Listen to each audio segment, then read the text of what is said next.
좋은 일을 준비하신 하나님, 이러한 제목으로 은혜를 나누도록 하겠습니다. 어떤 청년이 교회 친구의 권유로 여름 수련회에 참석하게 되었습니다. 예전에 자기의 믿음이 뜨거웠다고 생각했는데 이제는 믿음이 식어져서 수련회에 참석해서 무슨 예배에 은혜를 받을까 그런 생각을 하고 참석을 했어요. 그래서 성전 뒤에서 앰프 조절이나 좀 도와줘야겠다, 그리고 좀 머리 좀 식혀야겠다 하고 뒤에 있었어요. 그런데 별 생각 없이 강단에서 전하시는 목사님의 설교를 이어폰으로 들어야겠다고 생각하고 귀에 꽂고 말씀을 듣는데 순간 그에게 불같은 성령이 그에게 임했던 것입니다. 할렐루야. 깜짝 놀랐어요. 하나님의 은혜가 임한 거예요. 그러자 눈물이 펑펑 쏟아졌어요. 예전에 알지 못했고 예전에 경험하지 못했던 그 신비한 은혜를 그가 받게 됐어요. 하나님께서 이 청년에게 아주 좋은 것을 예비하신 것입니다. 그리고 그는 그 뒤에 삶이 달라졌어요. 그의 인생이 달라지는 역사가 있게 된 줄로 믿습니다. 사랑하는 여러분, 하나님은 언제나 우리에게 좋은 것을 준비하시는 하나님이세요. 오늘 여러분들에게도 좋은 것을 준비해 주실 줄로 믿습니다. 오늘 본문의 말씀은 이스라엘이 바벨론 포로로 끌려간 뒤 2년 후에 하나님께서 에레미야 선지자를 통해서 계시하신 말씀을 바벨론에 보낸 그러한 편지입니다. 그 편지의 내용은 이스라엘 백성들에게 그것 바벨론에서 정착해라, 그리고 성읍의 평안과 안녕을 위해서 빌면서 거짓 예언자들을 말을 듣지 말고 70년이 차기까지 거기에 머물러 있어라, 이렇게 말을 합니다. 그러면 하나님의 때에, 좋은 때에 너희에게 좋은 것을 준비해 주시겠다고 약속하시는 말씀입니다. 여러분, 좋은 일을 준비하고 계시는 하나님은 무엇을 준비하실까요? 먼저 보면은 하나님은 회복의 은혜를 준비하시는 것입니다. 10절에 보시면 야훼께서 이와 같이 말씀하시느니라. 바벨론에서 70년이 차면 내가 너희를 돌보고 나의 선한 말을 너희에게 성취하여 너희를 이곳으로 돌아오게 하리라. 당시 최강대국인 바벨론의 포로로 끌려간 이스라엘 백성들은 낙심천만이고 자포자기했습니다. 스스로 하나님의 선민이라고 여겼던 그들이 살고 있던 그 땅을 빼앗기고 이역만리 타국의 포로로 잡혀갔을 때 그들의 심정은 어떠했을까요? 그들은 어떤 소망도 없었습니다. 나라는 이방 바벨론에 침략당하고 많은 백성은 포로되어서 이방 땅에 끌려가서 노예 생활을 하게 된 것입니다.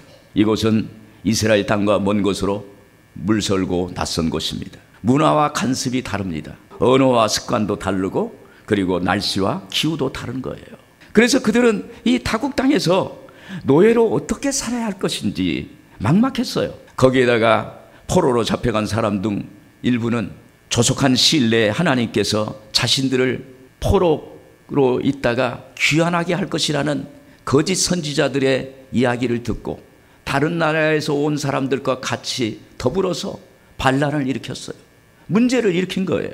그러니까 그들은 예상치 못한 사건들이 발생하게 되어서 더 큰 부담을 안게 되었고 하루하루 살아가는 것이 너무 힘겨웠던 것입니다. 그런데 이들이 조국을 잃은 것보다 더 힘들고 노예가 된 것보다 더 힘들고 견디기 어려웠던 것은 그들이 하나님의 선민이었는데 하나님을 떠난 결과 그들이 하나님 앞에 선민이라는 자기 정체성을 잃어버린 거예요. 하나님의 선민, 택한 백성, 하나님의 백성이 자기의 정체성을 잃어버렸어요. 그리고 70년이라는 세월을 노예 생활을 하게 된 것입니다. 그들에게 아주 뼈가 아픈 상처였습니다. 에스겔서 1장 1절에 보면 서른의 넷째 달 초 5세에 내가 그발 강가에 사로잡힌 자 중에 있을 때 하늘이 열리며 하나님의 모습이 내게 보이니. 이스라엘 민족은 바벨론 그발 강가에 모여서 예루살렘을 향해서 회개의 눈물을 흘리는 것입니다. 그 주변에, 그발 강가 주변에 이스라엘 백성들이 집단으로 거주하고 있었어요. 그래서 그 그발 강가에 좀 높은 언덕에 올라가서 예루살렘을 향해서 날마다 거기서 고국을 그리워하면서 눈물을 흘리는 것입니다. 참회의 눈물입니다. 회개의 눈물입니다. 여러분, 이처럼 날마다 바벨론 그 그발강가에 나가서 눈물을 흘리고 사는 노예의 그 모습을 여러분 생각해 보십시오. 얼마나 처절합니까? 조국을 빼앗기고 이역만리까지 나와서 강가에 모여서 눈물을 흘리는 그 심정은 이루 형용할 수가 없는 것입니다. 여러분, 이스라엘의 영적인 죄가 그들의 마음에 씻을 수 없는 상처가 되었고 큰 아픔이었다는 것을 보여주는 것입니다. 이 아픔과 상처는 세상의 어떤 것으로 치유되고 회복될 수가 없어요. 이것을 회복하고 치유될 수 있는 것은 하나님밖에 없는 줄로 믿습니다.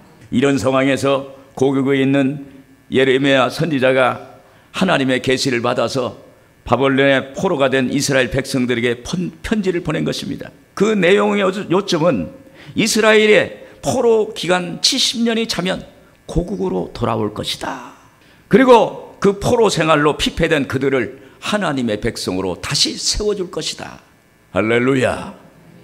하나님이 세워주시겠다는 거예요.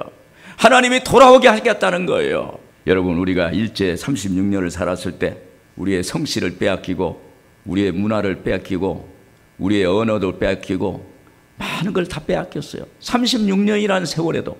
그런데 70년이라는 세월에 멀리 이역만리에 거기에서 타향살이를 하고 포로 생활을 할 때 그들의 마음은 정말로 어려웠는데 하나님이 그들에게 하나님이 계시를 통해서 말씀하시는 것입니다. 여러분, 이 이스라엘 이 말씀을 들었을 때 어땠을까요? 슬픔과 고난 중에도 하나님의 위로와 회복이 임했던 것입니다. 왜냐하면 그동안 하나님의 말씀이 없었는데 하나님의 말씀을 생명으로 알고 살았던 그들에게 다시 하나님의 말씀이 그들에게 임했다는 거예요. 이것은 이스라엘이 하나님과의 관계의 회복을 말하는 것입니다. 하나님께서 그들을 회복해 주신 것입니다. 위로의 말씀입니다. 굿뉴스입니다. 회복의 은혜입니다. 오늘 여러분, 하나님의 회복이 있기를 예수 이름으로 축원을 드립니다. 오늘 우리는 이 땅에 살면서 얼마나 아프고 어렵고 고통당하고 좌절과 절망에 살아갈 때가 많이 있습니까? 우리는 말은 안 하지만은 각자 나름대로 아픔도 있고 어려움도 있고 힘듦이 있어요. 표현을 못해요. 그러나 우리 하나님은 아세요. 할렐루야. 조금만 있으면 너를 회복해 주시리라. 조금만 있으면 너를 높여주리라. 조금만 있으면 하나님의 기적을 행해 주시리라. 할렐루야. 몇 년 전에 제가 조영기 목사님을 모시고 있을 때 어느 날 원로 목사님이 출타하셨다가 들어오면서 옆에 있는 저에게 이런 말씀하셨어요. 자네는 나에게 보배 같은 선물일세. 그런 얘기를 해요. 속으로 제가 겉으로는 말은 안 했죠. 제 속에 목사님, 저는 너무 지쳐 있어요. 저는 힘듭니다. 그때 사실 저는 여러 가지 일에 매우 지쳐 있을 때였습니다. 그날 집에 와서 곰곰이 생각해 봤습니다. 내가 목사님께 선물이 될 수 있을까? 그때 저는 생각하기를 내가 누군가의 선물이 될 수 있다면 하나님이 나를 인정하신 것이 아닌가, 이런 생각이 들었어요. 그러니까 큰 위로가 제게 다가왔어요. 할렐루야. 위로가 다가오니까 내 안에 있는 지치고 힘들고 또 말 못하는 그런 것들이 회복되는 은혜가 있게 된 줄로 믿습니다. 그때 제가 배웠어요. 칭찬의 말, 인정해주는 말, 위로의 말, 이런 말을 많이 해야겠구나. 할렐루야.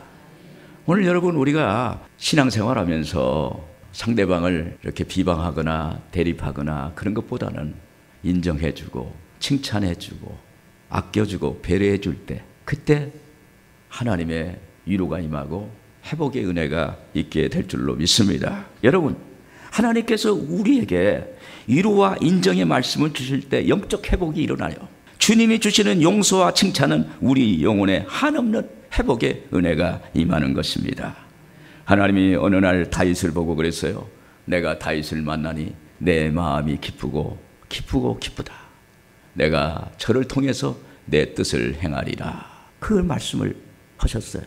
그때 다윗이 그 말씀을 들었을 때 어땠을까요? 10년 동안 사울에게 쫓기고 시간에 쫓기고 물질에 쫓기고 삶에 쫓기고 쫓겼는데 주님이 내가 다윗을 만나니 내 마음이 기쁘다. 그때 하나님이 나를 인정해 주는구나.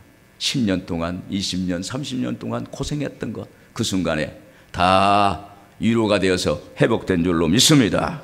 오늘 여러분, 하나님이 회복의 은혜를 준비하신다는 사실을 믿기를 주의 이름으로 축원을 드립니다. 그리고 좋은 일을 준비하신 하나님은 마음의 평안과 미래에 대한 희망을 주시기를 원하십니다. 11절 우리 한번 같이 읽겠습니다. 야훼의 말씀이니라 너희를 향한 나의 생각을 내가 하나니 평안이요 재앙이 아니니라 너에게 미래와 희망을 주는 것이니라. 여러분, 이스라엘이 포로가 된 지금의 절박한 상황에서 이스라엘에게 절대적으로 필요한 건 뭘까요? 그것은 바로 마음의 평안입니다. 그것은 바로 미래에 대한 희망입니다. 오늘 여러분, 마음의 평안이 와야 돼요. 우리의 꿈이 있어야 돼요. 희망이 있어야 살아갈 수가 있는 것입니다. 나라를 빼앗기고 강제로 타국에 이주되고 삶의 터전을 잃어버린 그들에게 마음마저 빼앗기고 마음마저 피폐되고 마음마저 상처받고 마음마저 찢겨진다면 설 수가 없는 거예요. 오늘 하나님이 우리를 세워주세요. 할렐루야. 그때 하나님의 말씀을 주시는 것입니다. 오늘 11절 말씀에 표준 세번역을 보면 좀 우리가 더 이해가 잘 돼요. 표준 세번역 11절에 보면 너희를 두고 계획하고 있는 일들은 오직 나만이 알고 있다. 내가 너희를 두고 계획하고 있는 일들은 재앙이 아니라 번영으로서 너희에게 미래에 대한 희망을 주는 것이다. 나의 주의 말이다. 할렐루야. 여러분, 하나님은 우리에게 마음의 평안과 미래에 대한 희망을 주시는 분입니다. 우리가 세상의 모든 걸 가지고 있더라도 마음의 평안과 미래에 대한 희망이 없다면 그것은 다 잃어버린 거예요. 없는 것입니다. 아무것도 소유하고 있는 것이 아닌 것입니다. 요즘 나이 드신 어른뿐만 아니라 젊은 청년들도 무릎이 아프다고 합니다. 현재 우리 살아가는 형편과 사정은 옛날에 비교하면 너무 잘 사는 거예요. 너무 많은 발전을 한 거예요. 그럼에도 불구하고 거기에 반비례해서 무릎이 아프다고 그래요. 스트레스가 있다는 거예요. 잠언서 15장 13절에 그렇습니다. 마음의 즐거움은 얼굴을 빛나게 하여도 마음의 근심은 심령을 상하게 하느니라. 다른 성경을 보면 마음의 근심은 뼈를 상하게 한다. 관절이 안 좋아진다는 거예요. 그러니까 여러분, 너무 고민하지 마세요. 너무 아파하지도 말고 그 내 힘으로 안 돼요. 하나님께 맡기세요. 맡긴다는 게 믿음이에요. 그래서 우리가 교회 나오는 거고 그래서 예수를 믿는 것입니다. 하나님은 언제나 사랑하는 백성에게 희망과 꿈을 주시기를 원하십니다. 이사야서 43장 1절 이하에 보면은 이스라엘아 너는 두려워 말라. 내가 너를 구속하였고 내가 너를 지명하여 불렀나니 너는 내 것이라. 장차 들짐승 곧 시랑과 타조도 나를 존경할 것은 내가 광야의 물들을 사막의 강들을 내어 내 백성 나의 택한 자로 마시게 할 것임이라. 이 말씀은 이스라엘에게 희망을 주시는 말씀입니다. 지금까지 이스라엘들은 많은 어려움과 고통에 눌려서 어려움 가운데서 좌절하고 절망하고 있는 사람들에게, 그들에게 다시 말하는 거예요. 너희는 하나님의 자녀라는 거예요. 하나님의 선택받은 사람이라는 거예요. 너는 내 것이라고 말하는 것입니다. 오늘 우리에게 하나님의 자녀된 정체성을 회복하게 하고 깨닫고 알게 하는 것입니다. 그리고 광야 같은 세상에 물을 주시고 사막 같은 현실에 강을 내어서 마시게 한다는 약속의 말씀을 주시는 것입니다. 이 말씀이 그들에게 마음의 평안이 되고 미래에 대한 희망이 됐어요. 여러분, 우리가 어려울 때 어떻습니까? 하나님 말씀 들으면 어때요? 마음이 평안해 와요. 저는 오살리 기도원에 있으면서 4년 가까이 있었는데 그 많은 병자들이 오고 많은 어려운 사람들이 와요. 그런데 저도 그분들을 병을 고치기 위해서 애를 쓰다 보니까 제가 나중에 보니까 내가 미치겠더라고. 내가 죽게 생겼어요. 내가 어려워져요. 병자만 만나니까 나도 아파. 그래서 기도굴에 가서 시간마다 기도하는 거예요. 그 기도하는 건 내가 살라고 하는 거예요. 내가 살아야 기도해 줄 수 있잖아요. 내가 살아야 어려운 사람 케어할 수 있는 거 아니에요. 그래서 기도를 가서 매 시간마다 기도하고 하나님 능력 주셔야 병자를 고칠 수 있습니다. 주여 주시옵소서 하고 와서 환자들에게 예수 이름으로 일어날지어다, 예수 이름으로 치료받을지어다, 나사렛 예수로 온수악한 마귀 떠나 갈지어다 할 때 하나님의 역사가 나타나고 병이 고치고 귀신이 떠나고 기적이 일어나는 역사가 일어난 줄로 믿습니다. 마음의 평안과 미래에 대한 희망이 여러분 심령 속에 역사되길 바랍니다. 러시아의 대문호인 여러분들이 잘 아는 톨스토이는 한때 공포와 죄책감에 시리에 빠져서 자살을 하려고 했다고 합니다. 어느 날 톨스토이가 농촌을 방문했을 때 그 농부가 농촌 일을 하는데 너무 즐겁게 일을 하는 거예요. 그래서 그에게 물어봤어요. 당신은 어쩌면 그렇게 희망이 넘치고 기쁨이 충만합니까? 이렇게 물어보니까 그 농부가 저는 늘 하나님과 함께 사는 사람입니다. 하나님이 나에게 소망과 희망을 주시고 마음의 평안을 주십니다. 그래서 저는 늘 기쁩니다. 할렐루야. 오늘 여러분 하나님 믿으면 늘 기뻐야 돼요. 항상 기뻐하라. 쉬지 말고 기도하라. 범사에 감사하라. 그때 하나님의 역사가 일어나게 되는 것입니다. 이 말을 들은 톨스토이는 나도 저 농부같이 하나님을 찾으면 내 마음에 참된 평화와 기쁨이 있을 것이다 생각하고 그때부터 하나님을 찾기 시작했답니다. 어느 날 숲속을 거닐면서 하나님을 찾았어요. 그 순간에 갑자기 하나님의 임재가 톨스토이에게 임했대요. 그때 그는 하나님의 임재를 경험하고 나서 이런 고백합니다. 하나님은 살아계신다. 하나님을 아는 것이 바로 사는 것이다. 할렐루야. 하나님은 살아계신 하나님이십니다. 오늘 죽은 하나님이 아니세요. 오늘 하나님은 살아서 어제나 오늘이나 영원토록 동일하게 역사해 주실 줄로 믿습니다. 그 하나님을 고백하니까 그의 삶이 달라졌고 그의 인생이 달라졌습니다. 그가 소설을 쓰는 것도 달라졌어요. 그래서 그가 하나님이 주시는 소망과 희망을 찾게 하는 부활이라는 유명한 소설을 저작을 했던 것입니다. 여러분, 하나님은 그에게 희망을 줘서 하나님의 준비된 축복을 그가 받을 수 있게 만들어 주신 것입니다. 하나님 안에서 마음의 평안과 미래에 대한 희망을 구하시기를 주의 이름으로 축원을 드립니다.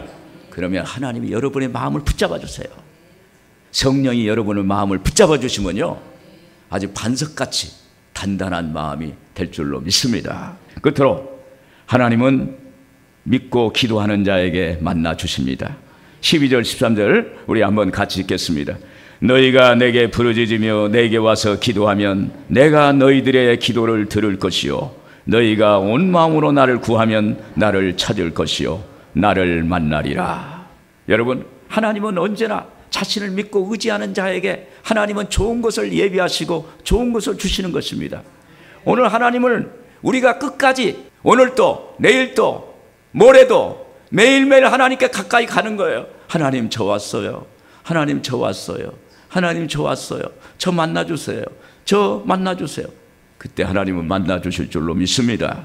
식물도 때를 따라서 꽃이 피고 열매를 맺는데 하물며 하나님이 만물의 영장인 인간을 세상에 보낼 때 그냥 보내시겠습니까? 하나님의 계획이 있는 거예요. 하나님의 때에 하나님은 우리의 인생 가운데 개입하시고 간섭하시고 역사하셔서 좋은 일을 행해 주실 줄로 믿습니다. 그래서 하나님은 믿고 의지하는 것은 하나님께 기도하는 것입니다. 12절에 그랬죠? 너희가 내게 부르짖으며 내게 와서 기도하면 내가 너희들의 기도를 들을 것이요. 기도는 하나님과 교통이에요. 하나님과의 영적 호흡입니다. 여러분, 호흡을 안 하면 죽잖아요. 우리가 기도하면 하나님과 호흡하는 거예요. 하나님이 우리에게 생명 주셔서 하나님이 우리에게 주시는 힘으로 우리가 호흡할 때 우리는 생명이 살아있을 줄로 믿습니다. 기도하면 하나님의 말씀이 이해가 됩니다. 하나님의 음성을 듣게 되는 것입니다. 하나님의 능력과 은혜가 비와 같이 임하는 것입니다. 여러분, 기도하지 않고 하나님의 능력, 기도하지 않고 치료받을 수 있고 기도하지 않고 어떻게 무엇을 얻을 수 있어요? 성경에 그랬잖아요. 너희가 얻지 못하면 구하지 아니하며. 오늘 우리가 없는 것은 구하지 아니한 것이라는 거예요. 구하라 주실 것, 찾으라 찾을 것이, 두드리라 그러면 열릴 것이니라. 하나님은 오늘 또 너에게 천국 열쇠를 내게 주었다고 그랬습니다. 그 천국 열쇠가 뭐예요? 기도예요. 기도하면 내가 땅에서 묶으면 하늘에서 묶는다네. 뭘 묶냐? 원수와 한마음이 묶는 거예요. 나를 괴롭게 하는 걸 원수와 한마음이 예수 여러분 묶음을 받고 떠나갈지. 나를 괴롭게 하는 건 원수와 한마음이 묶음을 받을지어다. 땅에서 묶으면 하늘에서 묶이고 땅에서 푸는 거예요. 잘 될지어다. 이 집도 잘 될지어다. 저 집도 잘 될지어다. 우리 사업장은 더 크게 잘 될지어다. 더 잘 돼서 나누어질지어다. 자꾸 푸는 거예요. 이렇게 풀면 하늘에서 풀린 거예요. 할렐루야.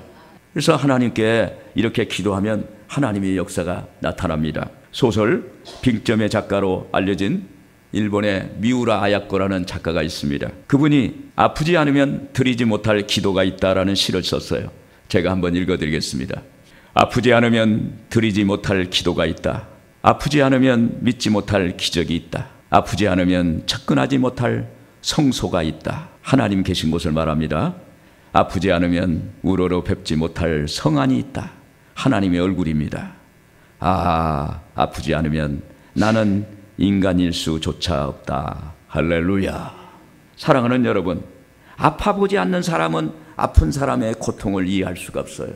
부자지간에도 모자지간에도 그래요. 사람은요, 내가 아픈 걸 부모도 몰라요. 내가 아픈 건 남편도 모르고, 내가 아픈 건 부인도 모르고, 그게 있어요, 다. 그런데 우리 예수님은 참 인간으로서 십자가에 모든 고통을 당하시고 십자가에서 못 박아 죽음을 당하셨습니다. 그것은 우리의 죄 때문에 흠없는 예수님, 그분만이 우리의 죄를 담당하실 수 있기 때문에 예수님이 십자가에 우리를 죄를 대신해서 담당하셨어요. 예수님이 그 아픔을 몸소 겪으셨어요. 참 인간으로 오셨다가 참 인간으로 십자가에 죄값으로 죽으셨어요. 그러므로 우리 예수님은 우리의 고통과 아픔을 너무 잘 아세요. 그래서 예수님이 우리에게 이렇게 말씀하십니다. 마태복음 11장 28절에 수고하고 무거운 짐진 자들아 다 내게로 오라. 내가 너희를 쉬게 하리라. 할렐루야. 그때 우리 예수님께서 그래서 십자가에 매달려 마지막 숨을 거둘 때 다 이루었다. 테텔레스타이. 다 이루었다. 십자가에서 다 이루었다. 다 이루었다는 거예요. 우리의 질병도 고쳐받고 우리의 죽음의 문제도 해결받고 우리의 모든 삶의 문제를 다 십자가에서 다 해결해 주셨다는 거예요. 여러분의 기도의 제목도 다 십자가에서 다 해결해 주셨다는 것입니다. 오늘 그래서 여러분 십자가 앞에서 기도하세요. 예수님을 바라보고 기도하세요. 그러면 예수님이 2000년 전에 모든 걸 예비하신 것입니다.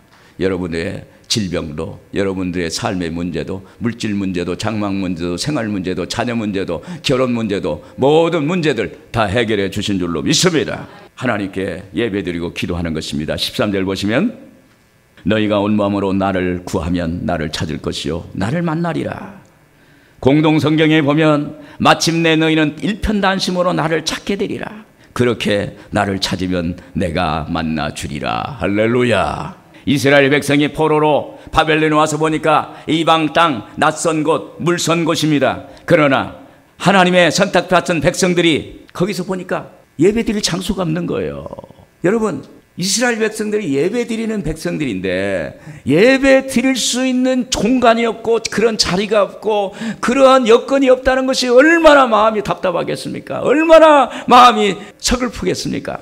제가 몇 년 전에 교회를 이렇게 부임하기 전에 보니까 교회를 놓고 기도하고 위에서 기는데 이 십자가만 있는 교회만 봐도 눈물이 나와요. 십자가만. 그게 뭐냐면 예배드릴 수 있는 예배당이 있다는 것이 얼마나 감사한지. 그래서 저는 그걸 깨달은 적이 있습니다. 그런데 하나님은 그들의 마음을 아시고 이렇게 말하는 것입니다. 마침내 너희는 일편단심으로 나를 찾게 되리라. 그렇게 나를 찾으면 내가 만나 주리라고 말씀하고 있는 것입니다. 이스라엘 백성들이 어디서든지 예배드리고 기도하면 하나님께서 만나 주시겠다는 거예요. 그발강가에 모여서 예배 드릴 때 거기서 만나 주시겠다는 거예요. 그들이 침소에서 예배 드릴 때도 거기서 만나 주시겠다는 거예요. 어거스틴이라는 사람이 있습니다. 이 성 어거스틴은 어머니 모니카의 기도를 들으면서 자랐어요. 그런 그가 고향을 떠나서 살면서 40세까지 허랑방탕한 생활을 했습니다. 그래서 그 아들을 보고 이 모니카가 눈물을 흘리면서 기도했어요. 하나님이요, 어거스틴이 하나님께 돌아오게 해주세요. 하나님 잘 믿는 사람이 되게 해주세요. 하나님께 쓰임받는 사람이 되게 해주세요. 눈물로 기도했어. 매일매일 기도했어요. 그러니까 거기에 담임 목사 되시는 암브로시우스라는 분이 있는데 아주 유명한 사제였습니다. 근데 그분이 그러는 거예요. 그 모니카에게 눈물로 기도한 자식은 반드시 돌아옵니다. 할렐루야. 눈물로 기도한 자식은 망하지 않는다. 눈물로 기도한 자식은 반드시 돌아올 것이다. 근데 그가 어느 오후 여름날 밀라노, 이태리에 있는 밀라노 정원에서 어거스틴이 걷고 있는데 갑자기 주변에 어린아이들이 찬양대 소리가 들리는데 성경을 들어서 읽어라, 성경을 들어서 읽어라는 그러한 찬송가 가사가 자기 귀에 꽂혔어요. 그래서 그가 자기도 모르게 방에 들어가 가지고 성경을 폈는데 마침 로마서 13장이 딱 펴지는 거예요. 13장 12절 14절 말씀이 그의 눈에 들어오게 된 것입니다. 밤이 깊고 낮이 가까웠으니 그러므로 우리가 어둠의 일을 벗고 빛의 갑옷을 입자. 낮에와 같이 단정히 행하고 방탕과 술 취하지 말며 음란하거나 호색하지 말며 다투거나 시가지 말고 오직 주 예수 그리스도의 옷 입고 정욕을 위하여 육신의 일을 도모하지 말라. 이 말씀이 그를 점령했어요. 여러분, 말씀이 여러분의 심령 속에 오면요 놀라운 능력이다. 말씀이 내 생각을 장악합니다. 내 심령을 장악해요. 내 안에서 마치 전기에 감전되듯이 그런 역사가 있게 되는 거예요.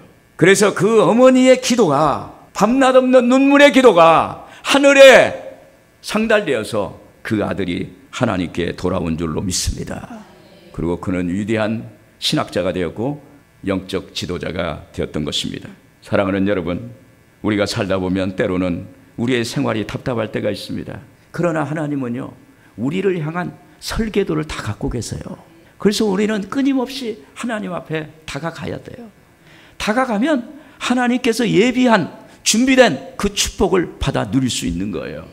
오늘 여러분들에게 그런 역사 있기를 바랍니다. 오늘 여러분, 중요한 것은 하나님은 반드시 우리에게 좋은 것을 준비하시는 하나님이 여러분들을 위해서 준비하셨다는 것을 믿기를 주의 이름으로 축원을 드립니다.